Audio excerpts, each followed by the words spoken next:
인사합니다. 안녕하세요. 한 주를 건너뛰고 보니까 오랜만에 뵌 것 같습니다. 고생하셨고 점수는 그렇게 높지 않죠? 그래요. 우리 모의고사 4번 보는데 한 번은 좀 어려운 것도 풀어보고 쉬운 것도 풀어보고 이렇게 할 거니까 자 갑시다. 이제 여러분들이 이제 어떻게 할 건지 한번 생각해 봐요. 좀 어렵게 나왔는데 그런데 이걸 다 잡고 갈 건지 그러면 여기에 맞춰야 될 게 틀린 건지 그걸 보란 말이에요. 그러니까 40문제가 출제되면 시험장에 가면 24문제 정도, 이 정도는 익히 수업 시간에 엄청나게 들었던 겁니다. 그러니까 요거. 그럼 요거는 우리가 이미 알고 가는 거고 16문제도 이 중에서 한 2문제 또는 1문제는 모르는 문제가 나와요. 저한테 안 배운 문제가 그거 제껴버리고 그럼 여기 24개 중에서 20개를 맞춰야 돼. 20개.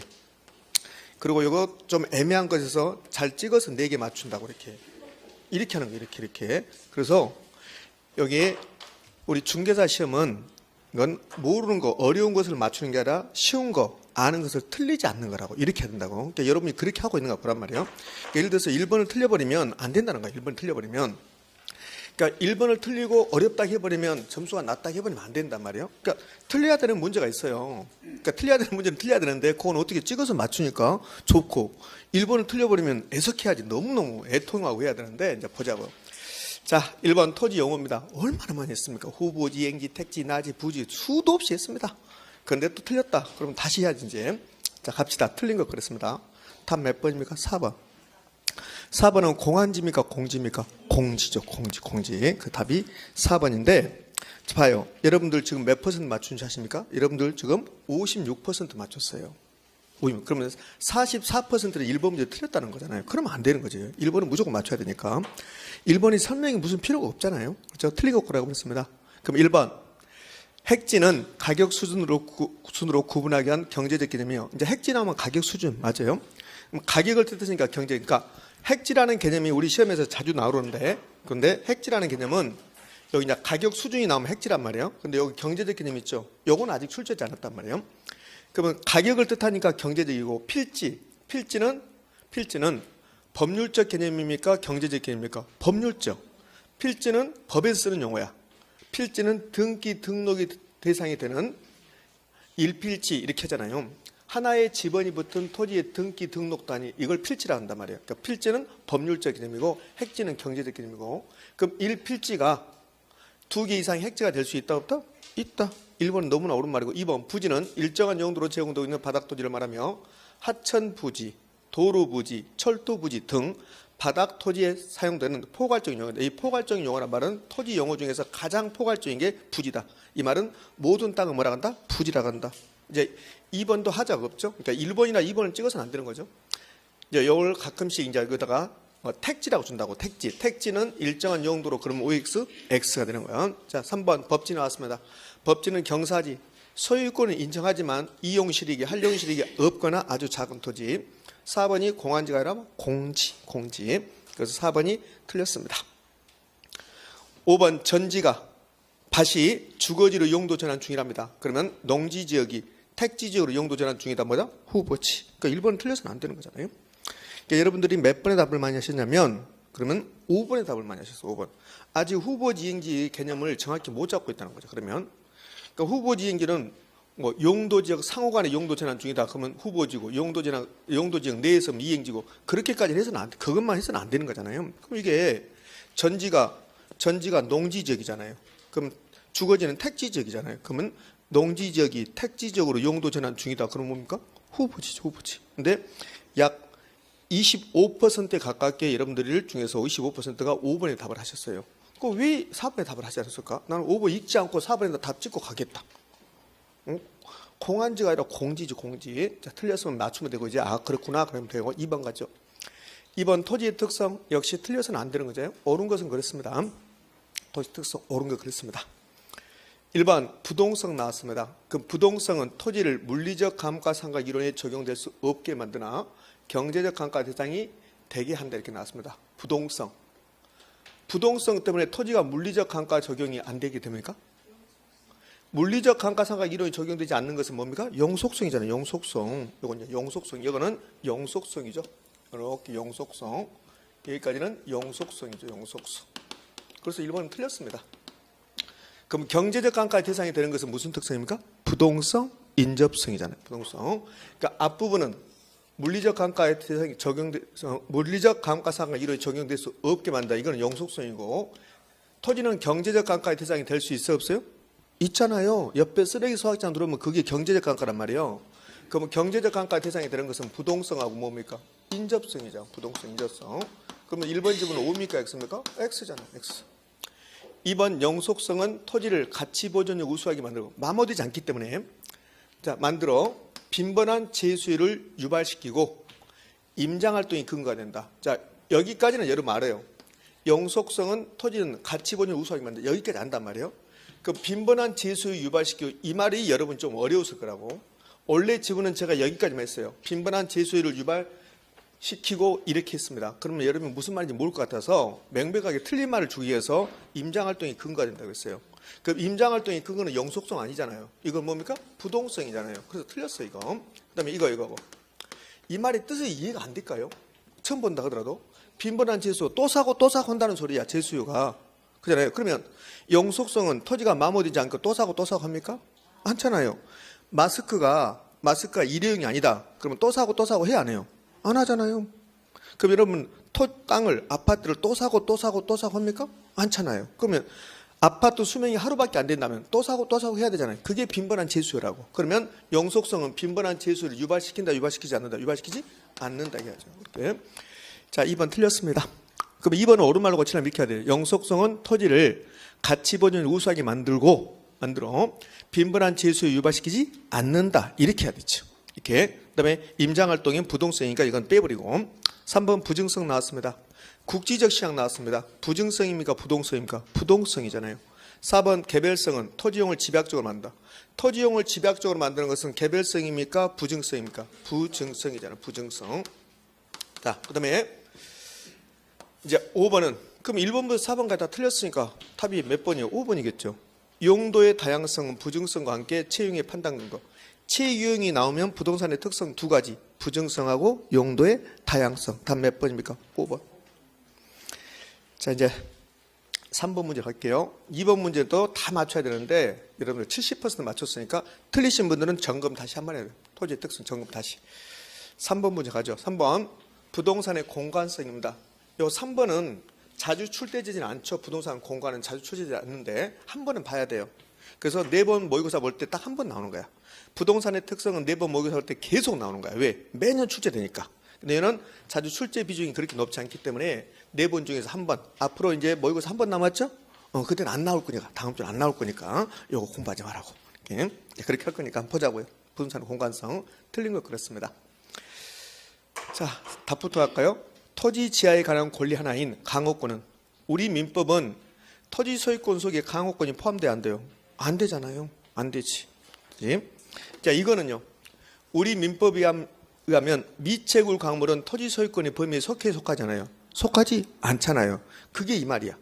그 미채굴 광물을 채취할 수 있는 권리가 강호권이거든. 강호권. 그럼 이 강호권은 토지 소유권의 권리로 인정됩니까? 안 됩니까? 안 되는 거죠. 안 되는 거죠. 안 된다. 안 된다.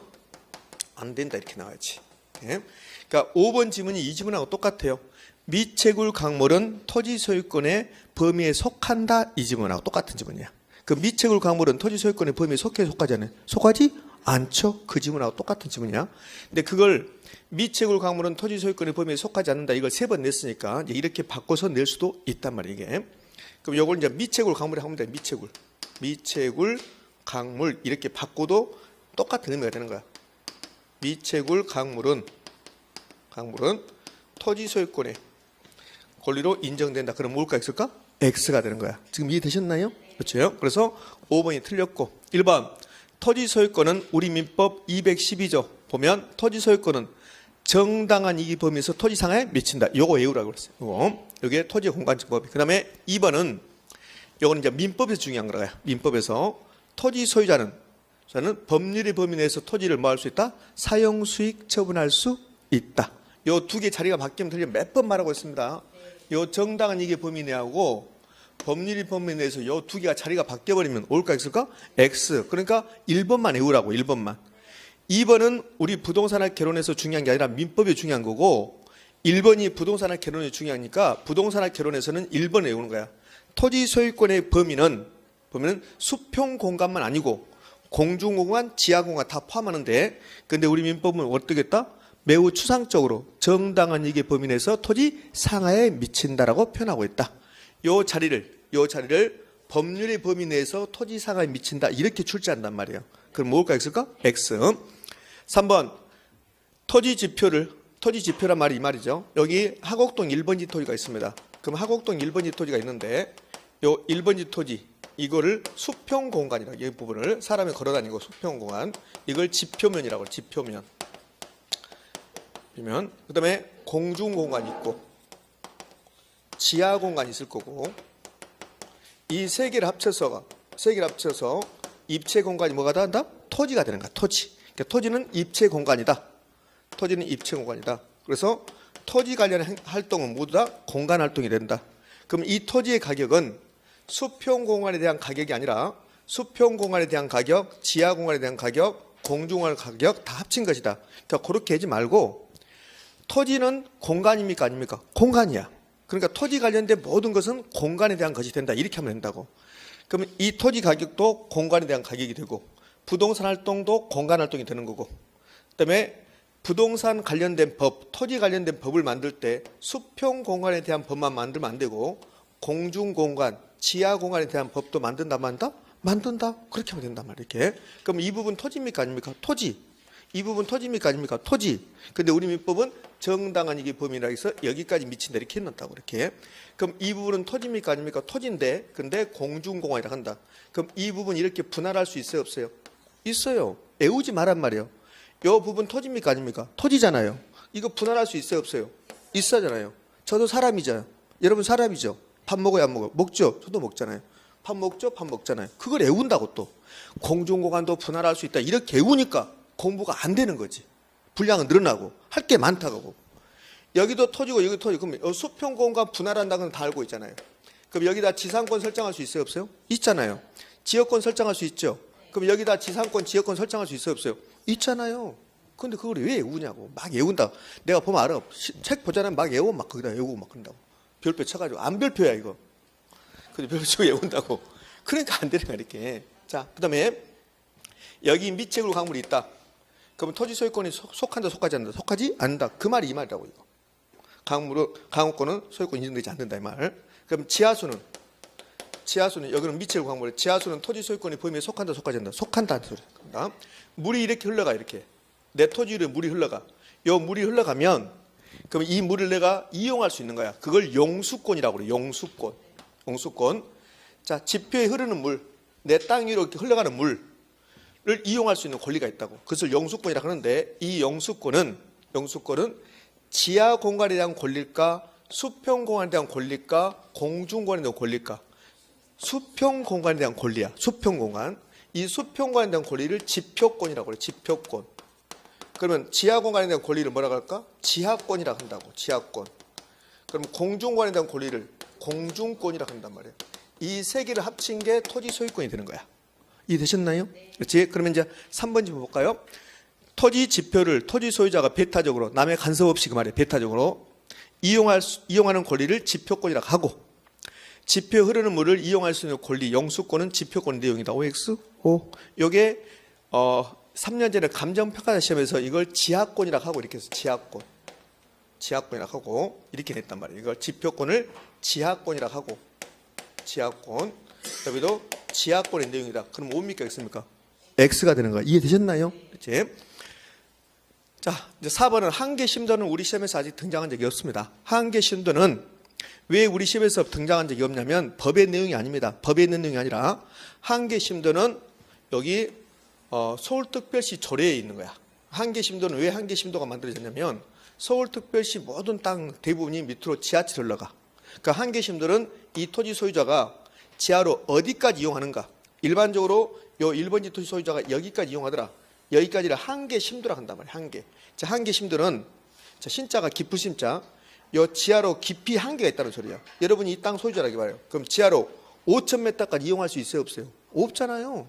그러니까 일반적으로 이 토지 소유자가 지하로 40m까지 이용하더라.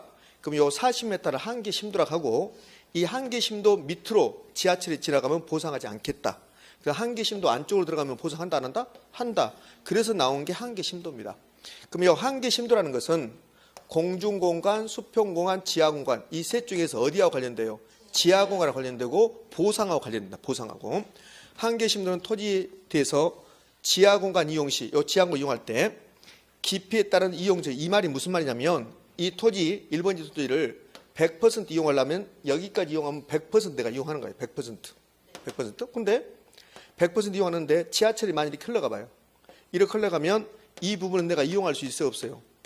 없지. 그게 나의 이용을 제외한다는 소리야. 이걸 이용 저해율이라고 그래.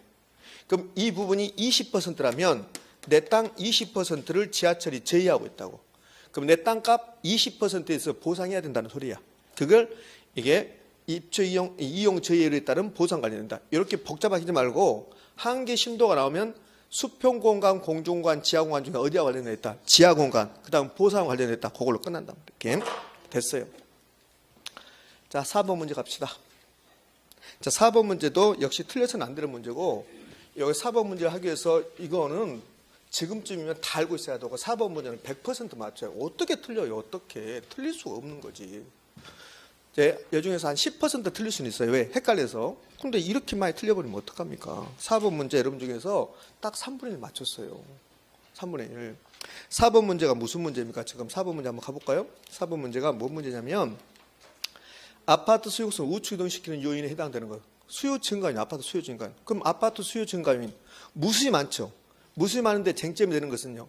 대체재 가격 상승, 보완재가 하락, 대체재 수요 감소, 보완재 수요 증가. 이게 쟁점이라고 했잖아요. 그거 물어보는 거야. 그거. 그러면 다시 여기 봐요.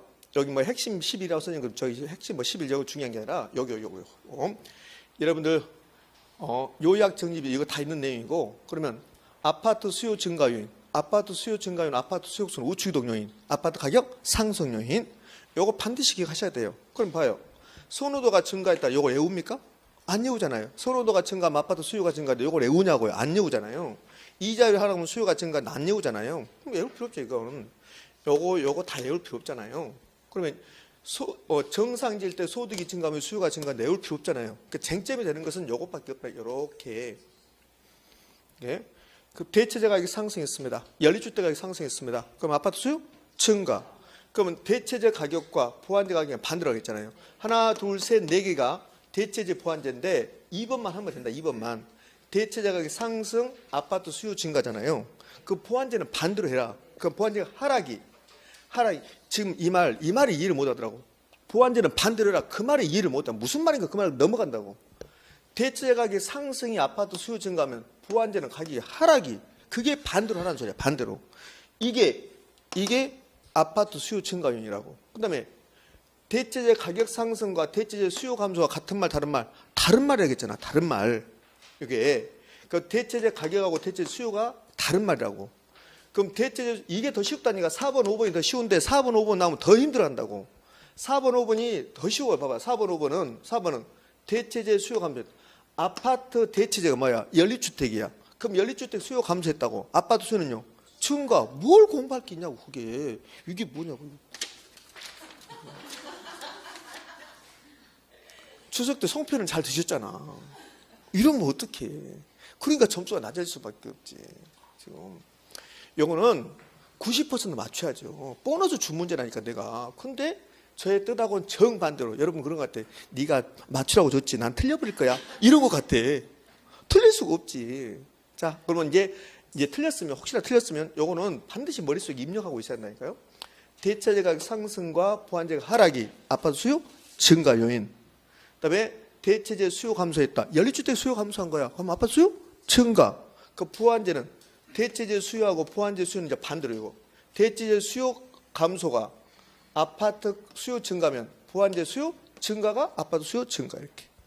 그다음에 6번 수요자의 가격 상승 해상. 이 부분은 수요자 가격 상승 해상이 있다. 공급자 가격 상승했다. 이렇게 나오면 여러분이 수요자라고 생각해 보라니까요. 그럼 내가 아파트 수요자야. 그럼 아파트 가격이 올라갈 거 예상돼. 그럼 지금 사야 됩니까? 빨리 사야 됩니까? 나중에 사야 됩니까? 지금 빨리 사야지. 그러니까 수요가 증가하는 거지. 요거 그렇게 하시면 돼요. 이렇게. 자, 요거 물어보는 거라고. 요거. 자, 그럼 이제 4번 문제 갑시다. 4번 문제 수요구성 우추등시키는 요인에 해당되는 것은 그렇습니다. 1번 수요자의 아파트 가격 하락 예상. 이거 보자고요. 내가 수요자다. 아파트가 떨어질 것 같다. 그러면 지금 빨리 사야 됩니까? 기다려야 됩니까? 기다려야지. 수요 감소. 이건 수요 감소. 두 번째 보안 관계에 있는 재화의 가격. 보안재가 하락. 여기 답이잖아요. 답이 2번이잖아요. 그다음에 총부채 상환비율이 인하됐다. 이 말은 돈을 조금만 빌려주겠다는 소리야. 총부채 상환비 인하. 대출금리 상승했다. 돈을 많이 못 빌리죠. 수요 감소. 대체주택 수요 증가. 연립주택 수요 증가. 아파트 수요 감소. 그러면 2번만 수요 증가하고 나머지는 전부 다 수요 감소. 답이 2번. 틀리신 분들은 이제는 안 틀려야 되니까. 틀릴 수가 없는 문제니까 이제는 안 틀려야 되니까 그렇구나 하란 말이에요. 그다음에 이제 시간이 별로 없어요. 23일 남았습니다. 저를 많이 활용하시고 이렇게 쉬는 시간 저한테 와서 좀 저를 괴롭히라고 그래요. 어떻게 되겠지 어떻게 안 된단 말이에요. 됐고 이제 이놈의 대체재 보완제가 너무 힘드니까 아까 두 개가 다 했지만 봐요. 대체재 가격과 보완제 가격이 나왔습니다. 그럼 머릿속에 있어야 될 것은 대체재 가격 상승과 보완제가 하락이 아파트 수요 증가 그거 있으면 되잖아요. 대체재가 상승했습니다. 그러면 해당자가 아파트입니다. 그럼 연립주택 가격이 상승하면 아파트 수요 증가. 수요곡선 우측이동. 아파트 가격 상승. 그 보완제는 가격 상승이 보완제 가격 상승이 아파트 수요 증가입니까? 보완제가 하락이. 요 두 개 외우란 말이에요. 이렇게. 그러면 요 두 가지가 아파트 수요를 증가시키는 거고 아파트 수요곡선 우측을 시키고 요거 외우란 말이에요. 이렇게 낼 수 있어요. 다음 중 아파트 가격 상승률 찾아봐라. 그럼 아파트 가격 상승률 찾으라 하면 그럼 5개 지문 중에서 요거 2개 있으면 이 둘 중에 하나를 찾아내면 된단 말이에요. 이해 되셨나요? 이제 요거는 1번은 대체재 가격과 보완제 가격이고 근데 이제 대체재 수요와 보완제 수요가 나온단 말이에요. 이렇게. 그럼 여기 1번 대체재 가격 대체재 수요는 같은 말 다른 말? 다른 말. 반대로 하면 돼. 반대로 봐요. 대체재 가격 상승이 아파트 수요 증가죠. 그러면 대체재 수요 감소가 상승하고 감소가 반대니까 감소가 아파트 수요 증가시킨다고. 그럼 대체재 수요가 증가했어요. 그럼 연립주택 수요가 증가한 거라고. 그럼 아파트 수요는 감소. 그러면 대체재 수요 감소하면 해당자 수요는 증가 이렇게 되는 겁니다. 이렇게. 그래서 여러분 머릿속에 있어야 될 것은 대체재 수요 증가가 있으면 안 되고 대체재 수요 감소가 아파트 수요를 증가시킨다. 이렇게 있어야 되지. 그다음에 이제 보완제 수요가 증가했어요. 보완제 수요 증가. 제가 요 보완제 이야기할 때 우리 부동산은 보완제 찾기가 쉽지 않다. 그래서 커피하고 콜라하고 피자 있잖아. 삼겹살도 있고. 그럼 여기를 콜라라고 봐. 콜라. 해당자로 콜라. 그러면 보완제가 피자죠. 피자. 그 피자 수요가 증가하면 콜라 수요도 증가. 이렇게 되겠잖아요. 그래서 이제 여기서 아까 했던 거 그대로인데 이제 머릿속에 입력해야 될 것은 대체재 가격 상승, 보완제가 하락, 대체재 수요 감소, 보완제 수요 증가. 하나, 둘, 셋, 넷. 요 네 가지가 아파트 수요 증가, 수요곡선 우측이동, 아파트 가격 상승. 되셨나요? 이렇게. 그럼 이렇게 내면요. 다음 중 아파트 가격 상승 요인이 아닌 거 그랬어요. 그럼 아파트 가격 상승 요인이 아닌 거. 그러면 1번, 2번, 3번, 4번. 답 몇 번? 그렇지. 답 5번이지. 답 5번이지. 그렇지. 자, 웃는 사람들은 그래도 아는 거고 모르는 사람들은 뭐냐 도대체. 탄력성을 그렇게도 점수를 매너 낳고 이렇게 되는 거지. 예? 자, 됐어 이제. 그만해. 자, 문제 풀. 아파트 수요 증가인 수요 우측 동력 요거 그렇고 아까 했잖아요. 대체가 상승, 대체 수요 감소. 반대로 보완제 가격 하락, 보완제 수요 증가. 이렇게. 자, 5번 문제 틀린 것 그렇습니다. 자, 그럼 2번 갑시다. 2번. 요 수요 측면 이런 말 나오거든요. 요 수요 측면 가끔 이런 말 나와. 이제 잘 이렇게 안 나오는데 수요 측면, 소비 측면, 생산 측면 이런 말 나온다고. 공급 측면. 그럼 전혀 신경 쓰지 말라고. 그냥 요 앞에가 수요 측면 나왔잖아요. 요거 나오면 이게 뭐지 그런다고. 요거 필요 없어요. 필요 없고 그냥 대체주택 가격이 하락했다. 대체가 하락했다. 대체가 하락. 앞에 신경 쓰지 말고 대체주택 가격이 하락했다. 저한테는 대체주택 가격이 하락했다 안 배웠다고. 대체재가 하락했다. 그럼 대체재가 하락하면 아파트 수요는요? 증가. 아파트 수요 구조는요? 우측 이동. 뭐 이렇게 하겠네. 맞습니까? 대체주택 가격이 하락했습니다. 그럼 아파트 수요가 증가하면 감소합니까? 대체 가격이 하락했어요. 하락. 대체 가격 하락. 그럼 아파트 수요 증가 감소. 헤이. 대체재 가격이 하락했잖아요. 이거 봐. 대체재 가격 상승이 아파트 수요 증가잖아요. 그럼 대체 하락 났잖아. 수요 감소지. 수요 감소. 그럼 수요가 감소하면 가격은요? 하락하겠지. 거래량은요? 감소하겠지. 감소. 지금 이해됩니까? 네, 그렇죠. 얼마나 쉬운 문제야.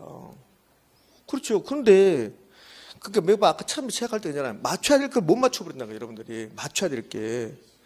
되게 쉬운 문제잖아요. 맞아요. 되게 쉬운 문제인데 4번하고 5번이 여러분이 지금 거의 두 문제 똑같게 33% 맞췄어요. 그러면 제 입장에서 여러분 이해가 돼요? 안 돼요? 이해가 안 돼. 공법은 그만 좀 해 이제. 아니 이거 틀려면 어떻게 해요? 요거는 민법으로 보면 뭐냐면 다음 중 단독행위인 거다. 그동안하고 똑같아 지금. 그 문제하고. 다음 중 단독행위고 얼마나 쉬워 이게. 그렇잖아요. 증여는 단독행위 맞습니까?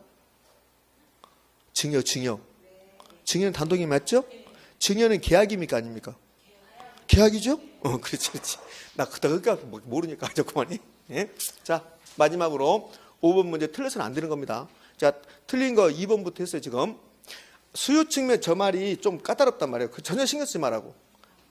시험에서 수요 측면이라면 나올 수도 있고 생산 측면 나올 수 있다. 그거 전혀 신경 쓰지 말라고. 이 말이 무슨 말이냐면 여러분들 대체재 지금 대체주택 가격이 하락했죠. 이 대체가 하락했죠.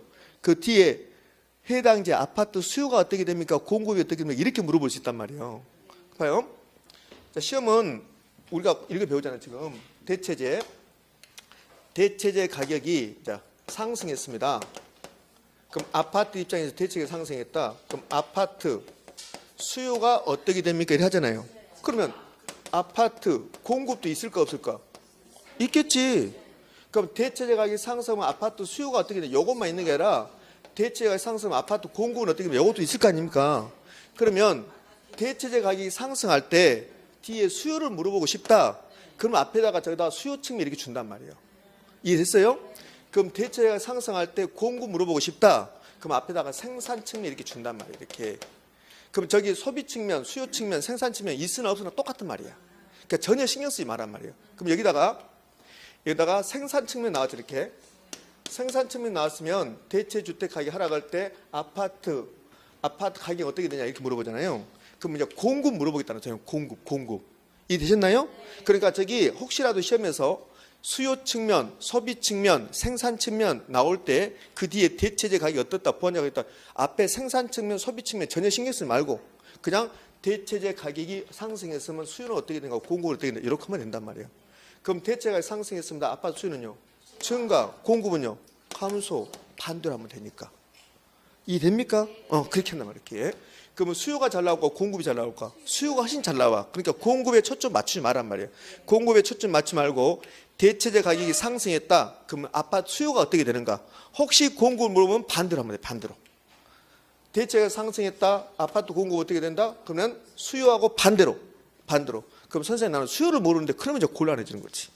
수요를 알고 있어야만이 공급 맞출 수 있으니까. 그럼 잘 나온 것도 수요니까 수요만 알고 있고 공급은 알 필요가 없다는 소리야. 머릿속에 넣지 말고 혹시라도 공급이 나오면 반대로 하면 되니까. 그 다음에 생산 측면, 소비 측면이 앞에 붙어 나오면 그것은 전혀 신경 쓰지 말라고. 없은 거랑 똑같으니까. 요 지문 봐봐. 2번 지문 보면 요거 없어 똑같아. 요거 없어봐요. 없어도 대체 가격이 하락했습니다. 그럼 아파트 수요는 어떻게 됩니까? 공급 어떻게 해야 되잖아요. 그 다음에 또 이렇게 했잖아. 두 자가 대체되면 가격이 같이 간다고. 그 말이 무슨 말이냐면 두 자가 대체되면 한 자의 가격이 올라가면 다른 자의 가격이 또 올라가. 그럼 대체재 가격이, 대체주택 가격이 하락했잖아요. 그럼 아파트 가격은 떨어져야지.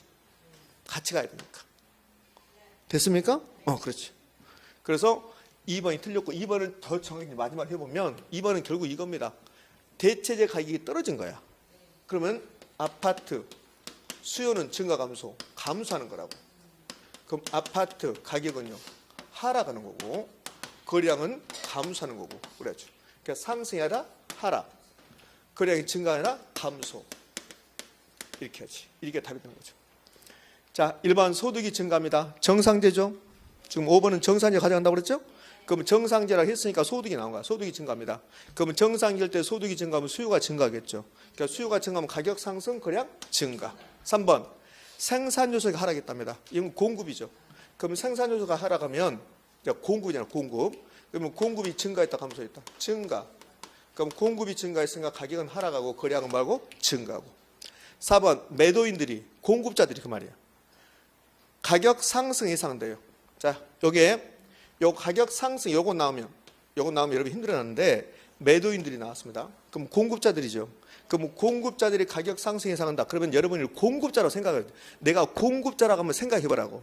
내가 공급자인데 가격이 상승하고 예상돼. 그럼 가격이 올라가기 전에 빨리 팔아야 됩니까? 안 판다게 됩니까? 안 판다게 하지. 이렇게 되면 공급이 증가할까 감소할까? 감소야, 감소. 그러면 가격은 상승, 거래량은 감소. 5번 아파트 취득 관련 조사가 감면됐답니다. 취득세가 감면됐습니다. 그럼 수요 증가. 수요 증가니까 가격 상승, 거래량은 증가. 요거는 수요 증가죠. 수요 증가. 수요 증가. 그러니까 수요 증가했으니까 가격 상승, 거래량은 증가. 다음 몇 번? 2번. 분발하셔야 되겠네요. 응?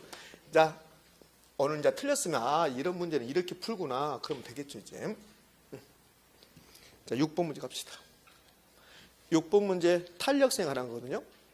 그러면 정상제 이제 이거 봐봐요. 정상제 열등제 9번 그다음에 정상제 열등제가 나왔다는 말은 무슨 말이 나왔다는 소리야? 소득이 나왔다는 소리고. 그럼 소득이 나왔으니까 소득 탄력성을 물어본다는 소리 이렇게. 소득이 10이 증가했습니다. 요 가로 보지 말고 10이 증가했습니다. 수요량이 8이 증가했습니다. 그럼 요 10자하고 8자 빼볼게요. 요거 빼볼게요. 10하고 8을 빼볼게요. 그럼 소득이 증가할 때 수요가 증가했다. 무슨 제? 정상제. 그러니까 소득만 나오면 정상 열등제 물어보는 거고 소득이 나오면서 10%, 5% 숫자가 나오면 탄력성까지 물어보는 거고.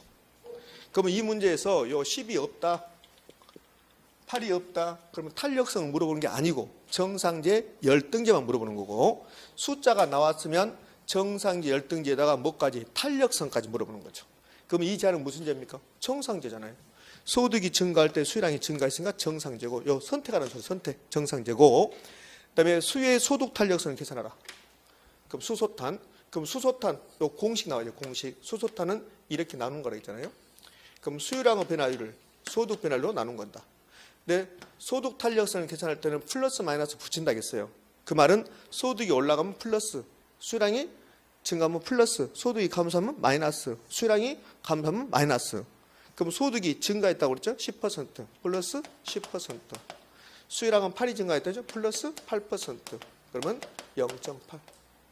됐습니까? 요거. 자, 6번 문제를 풀기 위해서 이제 이걸 배우는 거야. 지금 아, 저렇게 하구나 이렇게. 자, 그러면 이제 열등제 경우는 반대니까 할 필요 없는 거고. 자, 열등제는 반대니까 할 필요 없는 거고. 그다음에 자, 대체제 보완제 구분하고 수요 교차 탄력성. 대체제 보완제 구분한다 말은 재화가 2개 나오는 거야. 이제 사례 볼까요? X제 가격이 10이 상승할 때 Y제 수요량이 5가 증가했습니다. 재화 몇 개? 2개. 그럼 이거 없다기 봐요. 이거 없다기 봐요. 아니요. 너는 있어야 되고. 이거 없다기 봐요. 그럼 X제 가격이 올라갈 때 Y제 수요량이 증가했다고 나왔죠? 숫자 안 나왔죠? 그러면 탄력성 아니라고. 수요 공급 이론에서 숫자 나왔을 때 퍼센트, 10%, 5% 그럼 무조건 탄력성이고 숫자 안 나오면 탄력성이 아니라 대체제 보완제만 구별하는 거고 그럼 숫자가 없다고 가고 재화가 2개 나왔으니까 대체제 보완제를 선택하라는 소리야. X제 가격이 올라갔죠? Y제 수요량이 증가했죠? 같이 가죠? 그럼 무슨 제? 대체제. 보호 대체제가 아니고 그냥 대체제. 보호 대체제 하려다 합니다. 대체제. 응? 그럼 이제 숫자까지 주어지면 이렇게 숫자까지 주어지면 그 봐봐요. 요 봐봐요. 이거 보면 재화가 2개 나왔잖아요. 재화가 2개 나왔으니까 대체제 보완제 구별해야 되고 숫자 나왔잖아요. 그러면 탄력성 해야 되고. 이렇게. 그럼 대체제고 수요의 교차 탄력성은 공식은 수요의 가격 탄력성처럼 해봐라. 그러면 수요의 가격 탄력성은 수요량 변화율, 가격 변화율인데 교차 탄력성은 재화가 2개니까 가격 앞에 있는 재화와 수요량 앞에 있는 재화 같은 재화 다른 재화 다른 제야. 그럼 가격 앞에 있는 제하가 무슨 제? X제. 가격 앞에가 X제 있잖아요. 선생님 나는 거기까지 아는데 여기까지 아는데 가격 앞에 있는 제하가 무슨 제인지 모르겠어요. 곤란해지는 거지. 여기 가격 앞에가 X제가 있잖아요. 여기 X제. X제 가격 변화율. Y제 수익량 변화율. 아무것도 아니라니까요. 아무것도 아닌데 여러분들 얼어버린다니까. 그치? 그럼 여기다 붙여주면 되잖아요. 그럼 X제 가격이 몇 올라갔어요? 10% 플러스 10%. Y제 수량은 5 증가했죠. 플러스 5%. 그러면 0.5. 어마어마하게 잘 나오죠. 이거. 어마어마하게. 자, 이렇게 하는 겁니다. 그러면 보완제는 반대니까 여러분 한번 보시면 될 거고. 이거. 자, 됐어. 이렇게 한다는 거. 자, 문제 갑시다. 자, 6번 문제 가자고요. 틀리게 설명한 거였습니다. 답부터 한번 갈까요? 4번부터 갑시다. 4번. C 부동산 가격 변화에 대한 D 부동산 수요 교차 탄력성 그랬습니다. 그럼 4번은 교차 탄력성 수교탄이야.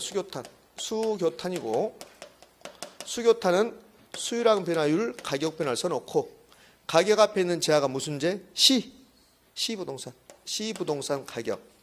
수요량 앞에는 D 부동산 수요량 이렇게 되겠죠. 지금 이해됩니까? 예. 네. 여기는 D 부동산 D 부동산 수요량 변화. 그러면 여기 보면 디귿에 이렇게 있네. C 부동산 가격이 5가 올라가서 5%가. 그럼 여기 플러스 5%. C 부동산 수가 10이 감소해서 마이너스 10%. 그 마이너스 2. 마이너스 0.5 틀렸죠? 마이너스 0.5니까 마이너스 2니까 마이너스 2야. 마이너스 2. 마이너스 2. 이렇게 나와야지. 틀린 거 고려하겠으니까 답은 몇 번입니까? 4번이고. 그러면 요 디귿 봐요. 디귿. 재화가 몇 개 나왔어요? 2개. 재화가 2개 나왔잖아요. 그럼 대체제 보완제 따져야 되잖아요. 그러면 C 분산 가격이 올라갈 때 D 분산 수요량이 감소했죠. 반대로 가고 있죠. 무슨 제? 보완제. 5번 C 부동산과 D 분산은 보완 관계에 있다. OX? 오고. 답은 4번이니까 할 수 있겠나요? 그렇잖아요. 그러니까 무조건 재화가 2개 나오면 디귿 봐요. C 부동산하고 D 재화가 2개 나왔잖아요. 대체제 보완제 물어보겠구나. 숫자 나왔어 안 나와서? 나왔잖아요. 그럼 교차 탄력성 물어보겠구나. 자, 이제 기억 갑시다. 기억은 부동산 몇 개 나왔어요? 하나. A만 나왔잖아요. 재화 하나밖에 안 나왔죠. 그렇죠? 그다음에 A 부동산 가격이 5가 올라갈 때 A 부동산 수량이 10이 감소했습니다. 자, 기억 그랬어요? 그러면 1번 A 부동산은 가격에 대해서 수요 탄력성은 탄력제다 그랬어요.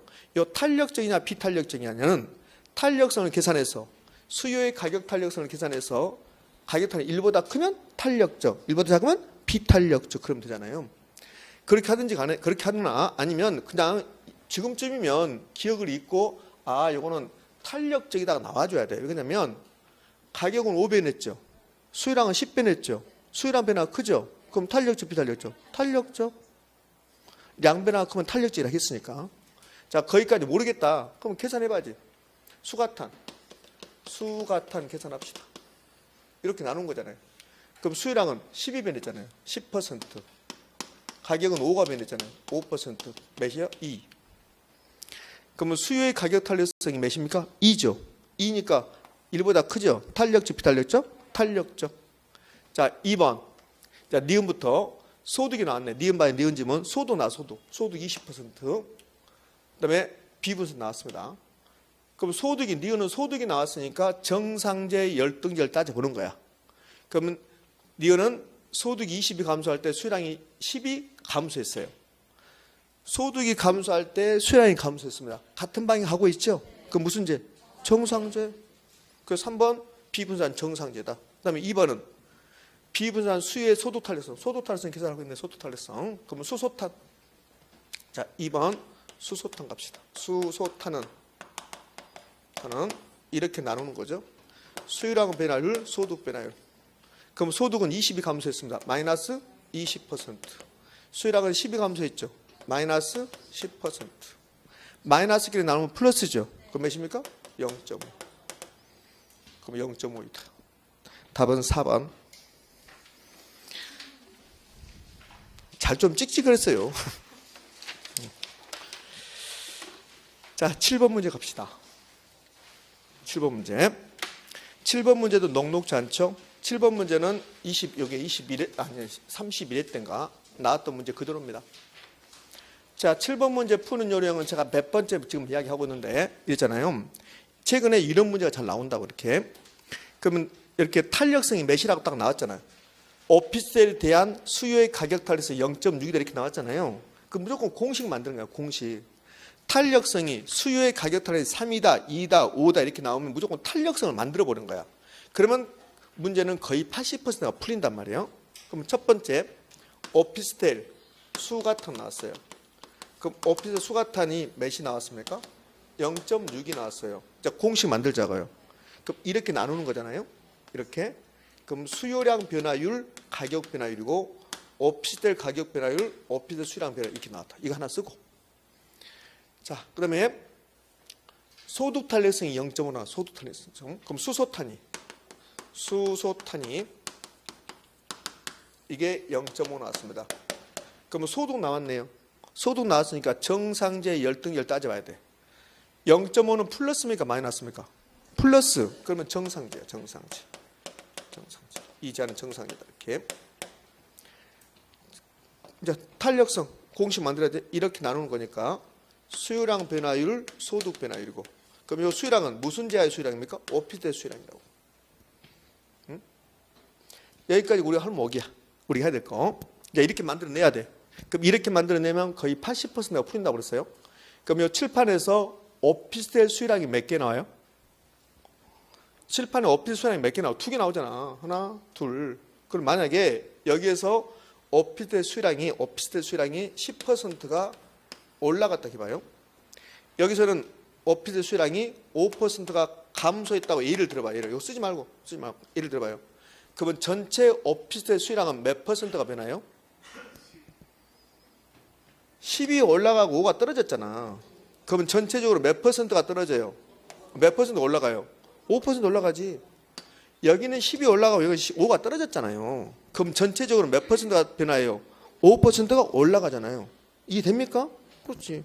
아무것도 아니에요. 아무것도 아닌데 너무 어려버린다니까. 일부러 어렵게 만들어요. 여러분 머릿속에 어렵다 해버린다니까. 아무것도 아니라니까 실제로. 근데 어렵다 해버리니까 더 어려워지는 거야. 자신감 갖고 나 할 수 있다 해버려야 된다고. 요거 제발 믿고 오늘 5번만 풀어봐요. 그러면 나중에 진짜 짜증난다 그러면서 속으로 그럴 거야.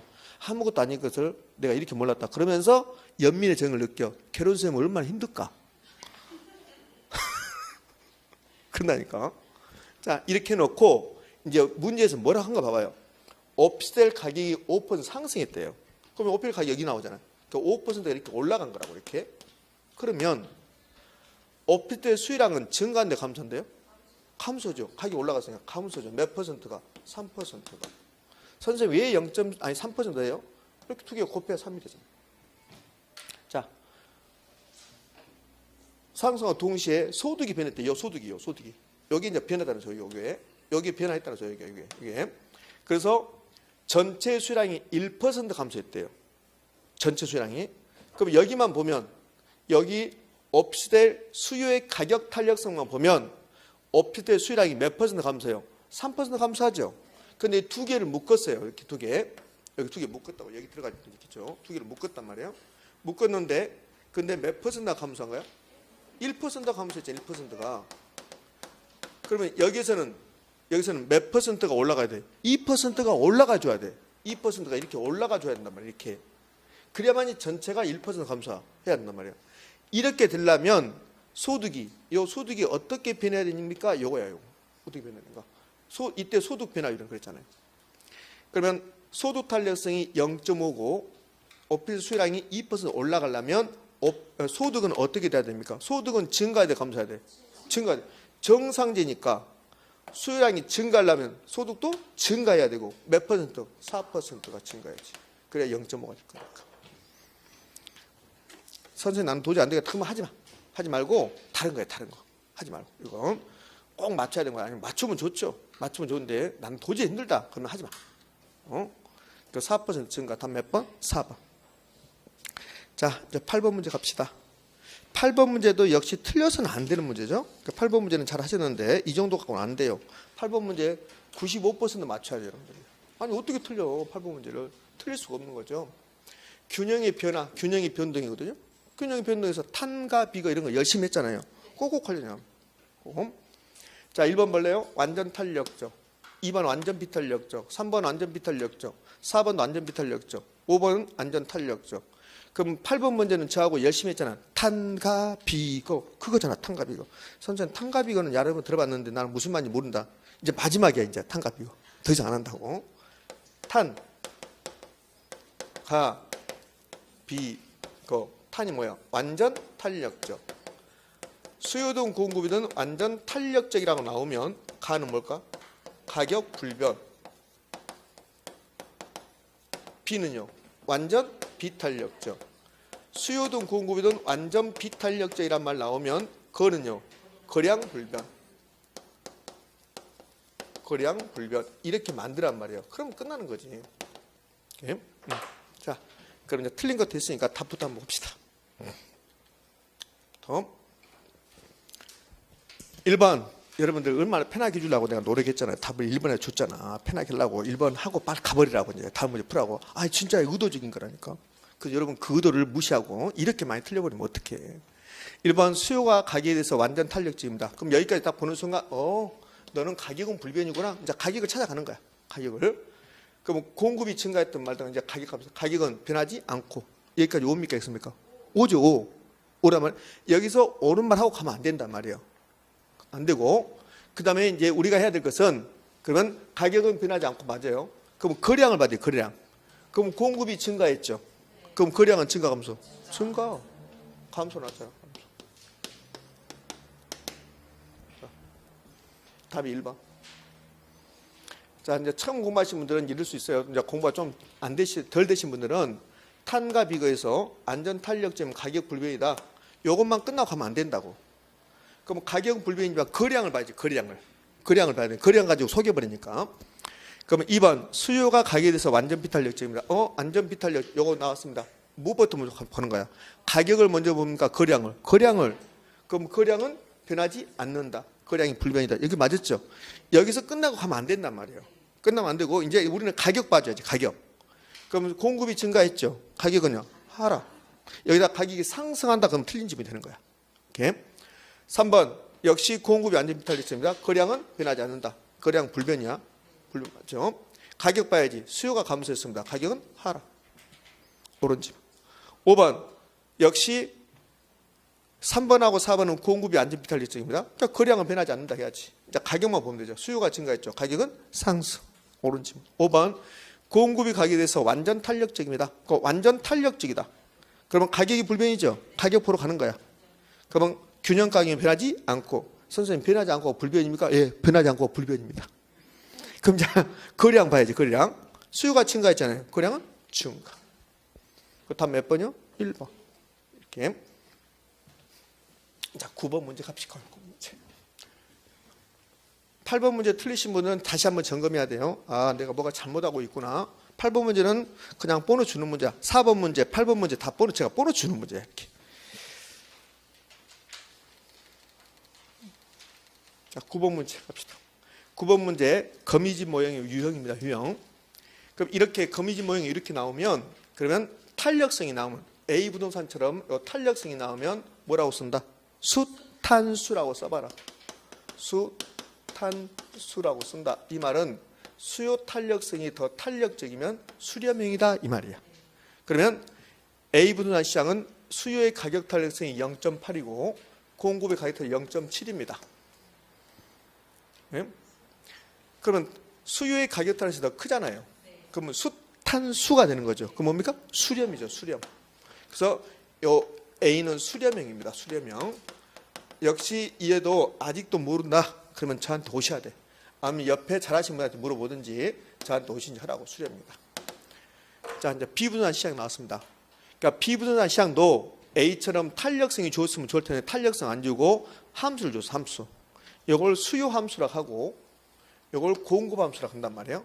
선생님 수요 공급 어떻게 구별해요? 요 D가 디맨드 수요, S가 서프라이 공급이란 말이에요. 그럼 이 수요 함수에서 뭘 구할 수 있다? 수기, 수요 곡선의 귤기, 절대값 구할 수 있다. 그럼 기울기는 Q 앞에 있는 숫자. Q 앞에 있는 숫자 몇입니까? 1 나누기 P 앞에 있는 숫자 몇? 3. 그럼 수용선의 기울기는 절대값이 3분의 1. 지금 이해되고 있나요? 네. 자, 그러면 이제 여기는 공구함수니까 여기서 공곡선의 기울기 절대값 구할 수 있다. Q 앞에 있는 숫자 몇입니까? 6 나누기 P 앞에 숫자 몇? 3. 그럼 몇인가? 2. 그럼 기울기가 나오면 요 비분산 시항처럼 기울기가 나오면 공, 기, 수라고 쓴다. 공곡선의 기울기가 더 큰 뭐다? 수렴이다. 수요곡선의 기울기 3분의 1, 공곡선의 기울기 2, 공곡선의 기울기가 더 크죠? 공, 기, 수. 그 뭡니까? 수렴. 얘도 수렴입니다. 그럼 얘도 수렴입니다. 하나는 수렴 아닐 줄 알았죠? 둘 다 수렴일 줄 몰랐죠? 둘 다 수렴이야. 하나는 수렴이 하나는 발산일 줄 알았죠? 둘 다 수렴입니다. 예, 잘 하셨죠? 그래도 이럴 거 안 돼. 90% 맞춰야지. 이제 틀리신 분들은 저렇게 하구나. 그러니까 답이 1번이고. 10번 문제까지 풀고 쉬었다 할게요. 10번 문제 틀린 것 그랬습니다. 주택이용관상. 자, 5번 갑시다. 주거분리는 도시 전체적으로 발생하는 것이 아니라 지리적으로 인접한 근린 지역에서만 발생하는 현상이다. OX, X. 주거분리는 도시 전체에 나타날 수도 있고 지리적으로 인접한 지역에 나타날 수도 있다 없다? 있다. 그래서 답은 5번이고 1번 주택이용화 과정은 주택의 질적 변화와 가구 이동의 관계를 설명해 주는 것으로 빈집, 공가, 강가. 빈집은 주택이용 완성의 중요한 전제 조건이다. 빈집이 있어야만이 주택이용 완성을 설명할 수 있다 없다? 있다. 그런 말이죠. 2번 상위 계층에서 사용하던 기존 주택이 하위 계층에 사용되는 것을 뭐라고 한다? 하향여가. 상에서 하로 떨어졌으니까 하향여가를 한다. 3번 고소득층 주거지역에서 주택 개량 비용이 개량 후 가치 상승분보다 크다면 하향여가. 요 3번은 세 글자. 고비하. 고가주택 지역에서 고소득층 주거지역에서 개량 비용이 더 크다면, 자 생각해봐요. 고가주택 지역인데 내 비용이 더 크면 개량 비용은 1억, 개량했을 때 가치는 3천만 올라가요. 여러분 개량합니까 안 합니까? 안 하지. 그러면 계속 노후화돼. 노후화되면 고소득자는 떠나. 거기 빈집이 발생해. 공가가. 그럼 거기에 저소득자가 들어와. 그 무슨 여가? 하향여가. 고비하. 4번 주거분리의 원인 세 가지. 첫 번째 소득의 차이, 두 번째 여관상, 세 번째 예부 효과. 주거분리는 고소득자들이 소득 수익이 높아져 버리면 정의 예부 효과는 추가하고 부예부 효과를 피하려는 동기에서 발생한다. 맞죠? 그래서 예부 효과도 주거분리의 원인이 될 수 있다 없다? 있다. 여관상. 예? 답은 5번이고 요 10번은 다 맞춰야 돼요. 쉬운 거니까. 10번 문제는 많이 맞췄는데 그래도 쟤는 배가 고픕니다. 자, 11번 문제. 11번 문제는 정확히 10분 쉬었다니까 머리를 좀 식혀.